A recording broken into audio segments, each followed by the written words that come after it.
जैसा आपने कहा कि आइडेंटिटीज़ का जो सवाल है और आज के संदर्भ में उसके ऊपर,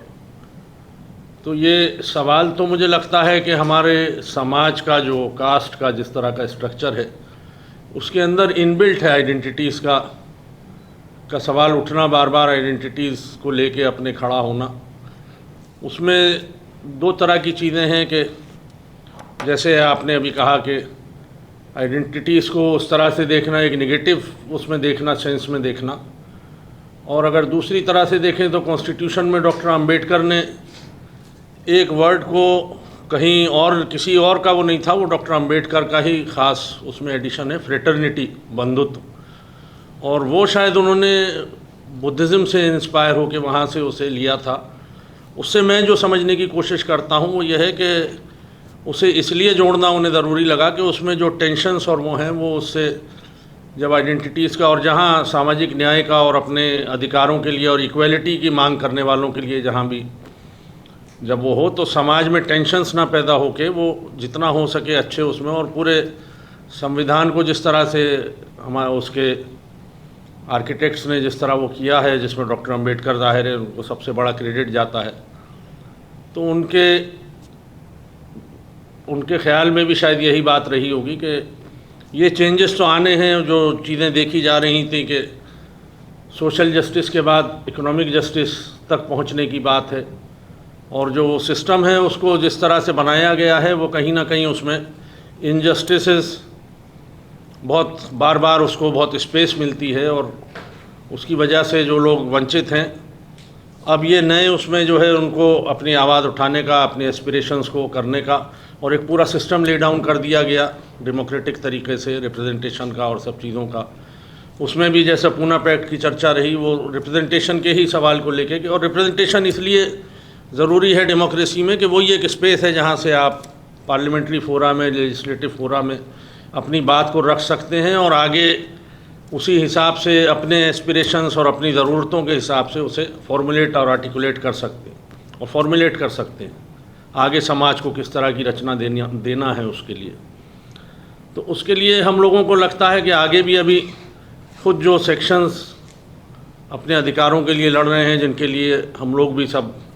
कहीं ना कहीं से जुड़े हैं, और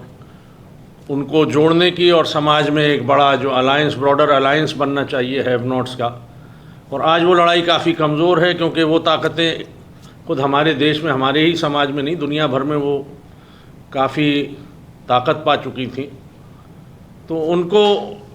वो करने के लिए भी, इकट्ठा रखने के लिए और उनके अंदर जागरूकता पैदा करने के लिए बहुत सारे स्टेप्स आगे उठाने की ज़रूरत है, जिसमें खुद संविधान जो है जिसके बारे में हम बार बार बात करते हैं, हमारे समाज में उसके बारे में जागरूकता पैदा करने की ब्रॉडर वैल्यूज़ के ऊपर खासकर ज़रूरत।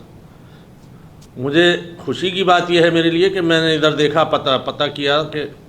कुछ संगठन हैं जो देश के अलग अलग कोनों में संविधान के ऊपर, बेसिक मूल्यों के ऊपर बिल्कुल उन इलाकों में जाके काम कर रहे हैं जहाँ बिल्कुल अवेयरनेस नहीं है, या जो बिल्कुल ही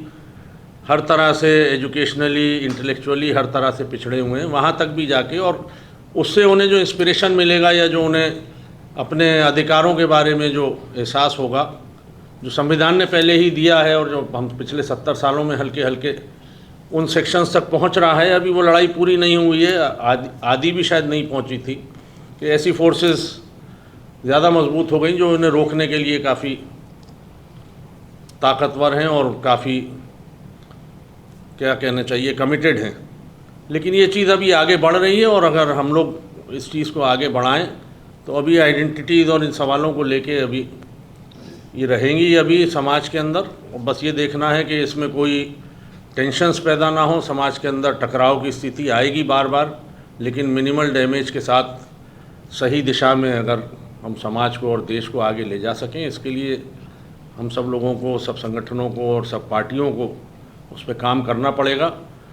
इस मामले में मैं एक चीज़ और कहना चाहूँगा कि ये जाति गणना का जो बिहार से जो शुरुआत हुई, नीतीश कुमार जी ने जो की, अब और जगह से भी आवाज़ उठने लगी है, ये बहुत अच्छा कदम है। और शायद इसलिए है कि बिहार के अंदर ज़्यादा जागरूकता बिहार के समाज, बिहार के जनता में थी, और उसकी ज़रूरत सब महसूस कर रहे हैं। और वो खाली एक खाली नंबर्स को सामने लाने के लिए नहीं है, उसके साथ पूरी एक तस्वीर सामने आनी है कि कहाँ तक हमने प्रोग्रेस किया और आगे फिर जहाँ जहाँ कमियाँ हैं उसमें आगे कैसे बढ़ना है। और हम अभी से ये सोचें कि उसके लिए हम अभी से कुछ वो बनाने लगें, जब वो तस्वीर सामने आ जाए। और ये मामला बिहार तक नहीं रुकना है, कांग्रेस की लीडरशिप ने इसे कर्नाटक में भी रखा, उड़ीसा में ये शुरू हो चुका है। और मुझे लगता है कि ये देश भर में जाना है, विषम परिस्थितियों के बावजूद पूरे देश में जाना है। समाज के हर हिस्से को इसकी मांग, जो हैव नॉट्स हैं, जो डिप्रेस क्लासेस हैं, उनकी तरफ से होनी है। और इसलिए ज़रूरी है कि उन्हें ये असेस करने का मौका लगेगा, उनको भी और जो इस देश के पॉलिटिकल पार्टीज़ को और दूसरी सोशल ऑर्गेनाइजेशंस को लीड कर रहे हैं कि हमने कहाँ तक अचीव किया और कहाँ तक अभी हमें जाने की ज़रूरत। तो वो पिक्चर जब सामने आ जाएगी, उसके बाद उसे समझने के बाद, पिक्चर को पूरी तरह समझ लें, उसकी रियलिटीज़ को हमारा देश और समाज एब्जॉर्ब कर ले, और उसके बाद क्लैरिटी आएगी। जल्दी आए तो अच्छा है, सूनर द बेटर। उसके बाद हम उस पर आगे अपनी चीज़ों को, अपने सवालों को उससे फ्रेम कर सकेंगे और आगे के हम रास्ते तय कर सकेंगे। तो ये अभी आगे का रास्ता मुझे बहुत पॉजिटिव लगता है उस हिसाब से, लेकिन इस पे बहुत मेहनत करते रहने की और सभी सेक्शंस में आपस में बहुत इंटेंस इंटरेक्शन की ज़रूरत है, इंक्लूडिंग द मुस्लिम्स, जो कई तरह से अलग अलग तरीके से इन सवालों से जुड़े भी हैं, कहीं अलग भी लगते हैं। लेकिन मुझे लगता है कि बाज़ जगह उनका रोल बहुत इम्पॉर्टेंट भी होगा इस पूरे उसमें, डिप्रेस क्लासेस में, और कहीं कहीं वो शायद ब्रिज का भी काम कर सकेंगे अगर हम ठीक से अपने इस चीज़ को करें और समाज के बहुत सारे टेंशन्स को दूर करने में या सही दिशा में ले जाने में सभी वर्गों का और सभी कास्ट का रोल रहेगा। मैं बहुत इस मामले में काफ़ी आशान्वित हूँ और उम्मीद है कि अगर इस तरह की इनिशिएटिव्स और इस तरह के डिस्कशंस चलते रहेंगे तो ज़रूर सही दिशा में जाने की रोशनी और डायरेक्शन हमें मिल सकेगा। Thank you.